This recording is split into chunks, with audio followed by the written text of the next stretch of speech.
What's up, guys? Welcome to Daily Dose of Reddit. This is your host, Zach, and today's subreddit is r/EntitledPeople. Alright, this story's called Creepy Guy Comes Into My Store and Threatens to Stalk Me Home. Feels because I smiled I was hitting on him. I've been sitting on this story for a while, and I think now I'm finally ready to tell it. Here's the cast. Entitled Creep. Me. Amazing Dad. My dad. Phone kiosk guy. There was a kiosk right outside the store. Also good to know that I have ADHD, which means I also have difficulty managing emotions, and I take things to heart very quickly. So I worked for a small independent nerdy store. We were like a hot topic in the sense that we sold nerdy shirts, accessories, and even belt buckles. There were only 2 locations of the store, and one was in a small mall from my small town. When I applied, I was only 16 and looking for work to do part-time because that's what teenagers do. The first warning sign that this was a crappy place to work should have been when they hired me and never wanted a resume or references. They were that desperate for employees. So anyway, work started, and after like 3 days, I was opening, closing, and running the store on my own. Again, this should have been warning sign 2, but I had no retail experience and thought this was normal, so I put on a brave face and would do my best. My best friend for the 3 months I worked there became Phone Guy because when either one of us went to get food, we would watch each other's store and generally keep an eye out. I was never super close with him, but he was chill enough. One Saturday night, Entitled Creep comes into the store and looks around. He's at least 40 and a large, fat, greasy man. I try not to be judgmental at the time and greet him with the typical hello and a smile. He flashed me a grin back and I thought nothing of it. Then he comes to the till. Hey cutie, I want to get this. Are you a fan of Deadpool? I am uncomfortable with the nickname. Yeah, I've read a few of the comics and played the video game for it. He's pretty cool. If you want, I own the Insert local cinema. If you ever want to see a movie like the upcoming Deadpool movie, you could see it with me. That's okay. I plan to see it with my dad this weekend. I'm trying to be polite, but I don't have the backbone yet to be firm. Why wait? How about after you close, I'll come pick you up, okay? Before I can answer, he takes his stuff, gives me a grimy wink, and leaves. I'm a little shaken at this point and near tears because I don't know what to do. I phone my dad and let him know what happened, and my dad says he'll come pick me up so I don't have to be alone. Phone Guy sees me crying and he got me a booster juice to calm me down, which was really sweet. Closing time comes around and lo and behold, who do I see sitting on a bench watching me while I close up? Entitled Creep. I'm scared pooless at this point because I don't know what to do. I didn't know at the time, but Phone Guy was calling security at that moment. I'm staying inside the store and not locking up until I see my dad, who's staying a few feet away. I finally close down. An entitled customer comes up to me. Hey sweetie,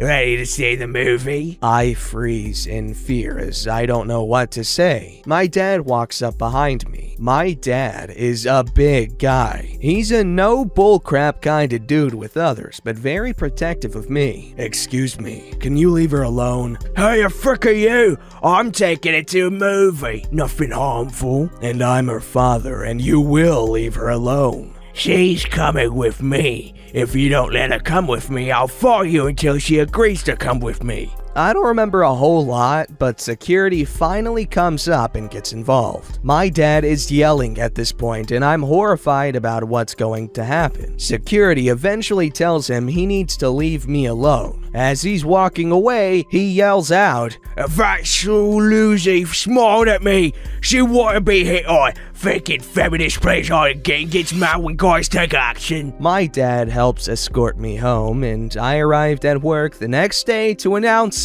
I am quitting and that this is my last day. I still have PTSD about closing and it still affects me. I'm scared of closing, and thankfully at my new job, I'm never expected to close alone. Anyway, sorry if the story is formatted weird or anything. I'm happy to answer any questions you may have. Well, that was really creepy.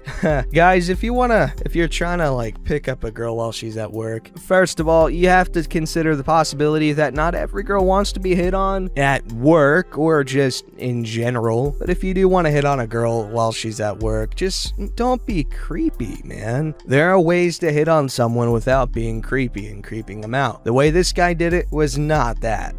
Because essentially what he did was try to trap her into freaking interacting with him. Creeping on a girl when she's at work is just really messed up because she's stuck there, man, for hours at a time. Not nice. Thankfully, it worked out okay for OP, and be glad her dad was, so quick to get there. And also, phone kiosk guy. This story's called Entitled Renter Wants Me to Pay His Landlord for Damage I Didn't Cause. Here's the cast. There's me and Entitled Renter. Don't know if it's a guy or a girl. My family and I live in a large building that houses several storefronts on the ground level and apartments on the second level. We own both levels of our portion of the building and have no relationship or communication with the other landlords. We live on the edge of what's considered the bad part of town, and the apartments around us are a revolving door of low-income renters who tend to treat the neighborhood and the people in it like crap. There's a fair amount of drug use in our neighborhood too. The drug use itself really doesn't bother me. People can do what they want to do, but the drug users aren't known for taking good care of their rental units. The landlord next to us rented her upstairs apartment out to some guy and his girlfriend who like to have parties at all hours and blast hard bass so loud that the whole block sounded like a Russian rave. On at least one occasion, my wife saw him and his guests climbing onto the roof so they could shout at traffic on the busy street below us. Really stellar people, you know? The way our building is put together, the entitled neighbor's apartment has a rear walkout that overlooks my fenced-in backyard. At the time, we also ran a business on the ground level of our building that had our telephone number printed on the window. This is important to the story because the backyard is where I let my indoor cats play during the day when we're at home. And the front window is how Entitled Renter got my phone number.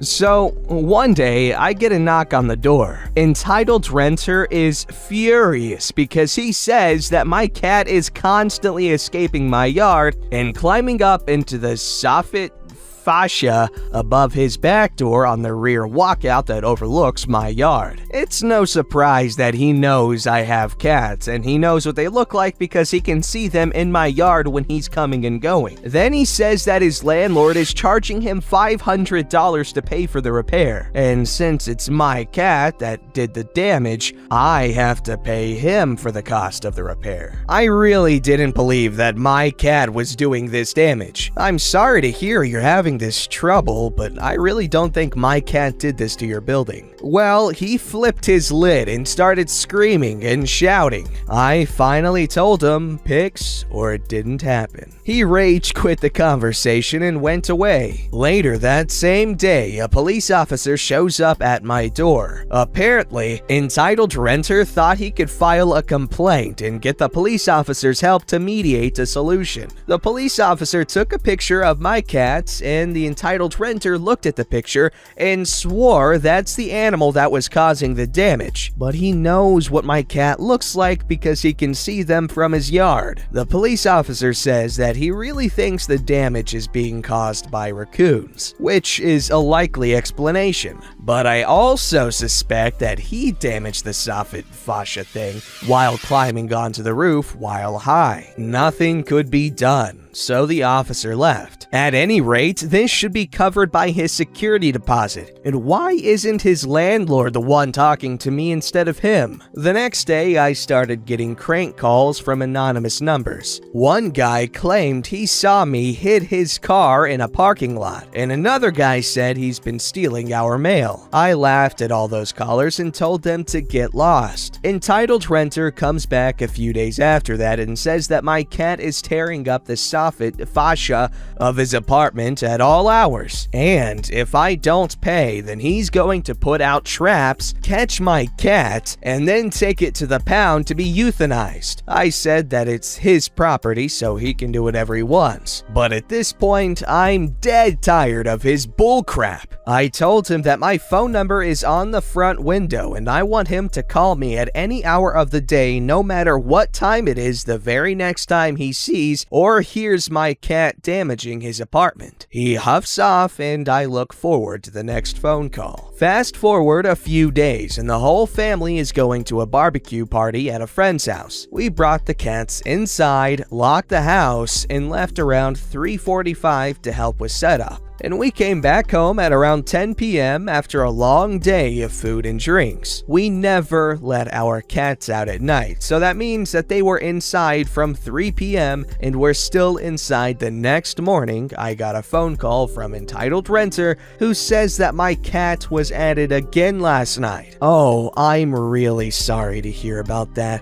When did it happen? Entitled Renter says that my cat was up there last night at 9 p.m. To which I responded, well, my whole family went to a barbecue yesterday, so my cats were locked inside from 3:30 and they haven't been back out since. And now that I've caught you in a lie, I think you can stop coming after me for this money. To Entitled Renter's credit, he never bothered me again after that. Hey, at least he knows when he's beat, so that's pretty good. That's better than most people. This story's called, Are You Going to Hit My Mom's Wheelchair or Just Stare at It? Posted this on Entitled Parents, but was told you guys would like this. Mobile Reddit user, my apologies, but this story still makes me ponder about what really went on to this day, because it's just so damn confusing on what happened. Here's the cast. There's me, Entitled Daughter, nice mom of Entitled Daughter, Park Worker. When I was around 16, my friends and I were at Six Flags enjoying our time,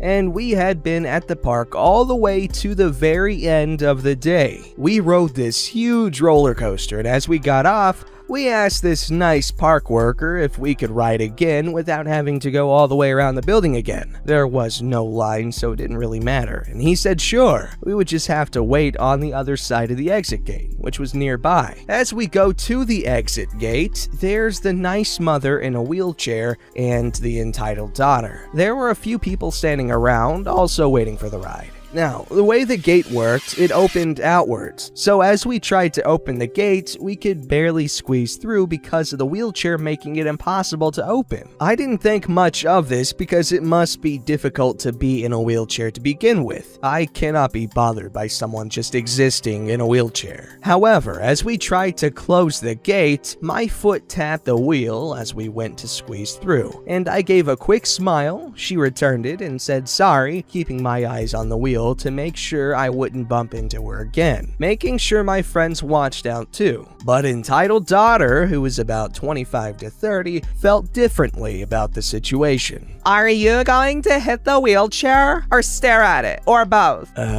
Excuse me? You guys seem fine with pushing my mom about, so I ask again. Are you going to hit it or stare at it some more? I'm sorry, I didn't mean to do either of those things. Well, you seemed fine with doing it just now. Looking at the nice mom, I felt so sorry for her. She looked so tired and exhausted. It honestly just looked like she didn't want to be there or didn't want her daughter to freak out like this. She didn't even say anything about the entire altercation. At this point, I'm really stressed out because at 16, I was really starting to wonder if I had just done something unbelievably rude to somebody with a handicap. So I said sorry and just turned around to drop the subject. The park worker came over and all hell broke loose again. "Hello, ma'am. I'm gonna need you to move this wheelchair down a little bit. It's blocking the fire exit." No, it's fine. We're waiting for my husband. He's on the ride. We'll wait right here. "Ma'am, I don't think you understand. If you wait right here, this blocks the fire exit. This is a huge safety violation. You can move about 5 feet down." I cannot believe you're doing this to me and my mom. My husband is on the ride. He's right there. "Ma'am, I cannot start the ride until you move a few feet down. You don't even have to leave the exit ramp. I just need this gate to be able to open and close." I cannot believe this. Mama, help me out here. Nice mom says literally nothing. Looks very exhausted. "I still need you to move. I'm sorry." Forget this. We will leave. Husband's name. Get off the ride. We're leaving. They're trying to make us leave because of Mama's wheelchair. After a while of back and forth and more name calling for her husband, a big man sheepishly got off the ride and they all disappeared. My friends and I were directly in between them and couldn't move because of the way everyone was situated. So after the altercation, my friends and I just decided to get out of there. Feel bad for nice mom though. She seemed genuinely very kind. Goodness gracious, okay. Well, that daughter certainly has a lot of misdirected annoyance going on there, or something. I'm thinking she resents her mother for being disabled, and that's why she got all pissy regarding the subject. This story's called Guy Hits on Me During a Funeral, Gets Embarrassed, and Thinks He Deserves a Date. Sadly, one of my coworkers passed away last week. Because of Brovid, the official funeral was very small and family only. So, his department threw him a celebration of life or informal funeral at the park with some of his friends and family over the weekend. I wore a simple black dress and a black face mask. I get to the park and right out of my car, I feel eyes on me. I quickly head to my group, but about halfway there, a guy walks up next to me and starts sweet-talking and complimenting my ass. I know this guy. He's a coworker who clearly doesn't recognize me with a mask on. I pull my mask down and say, "Hey," coworker's name, "great weather we're having," trying to embarrass him. He stutters and backs away from me. What the hell? My name. He shouted so loudly that most of the party looked at us. I rolled my eyes and continued into the funeral. After about an hour, he finds me again and tells me I owe him a date for embarrassing him in public. Really? You're using departed coworker's funeral to get a date? Suck my Richard. I made sure the surrounding people heard me. Coworker got a bunch of nasty looks and left shortly after. He doesn't work in my building and I'm a little higher up in the food chain, so I literally have zero loves to give about our interactions. Wow, I guess today's episode just got a bunch of creeps in it. Jeez, man. Well, good job on OP for keeping your poise, right?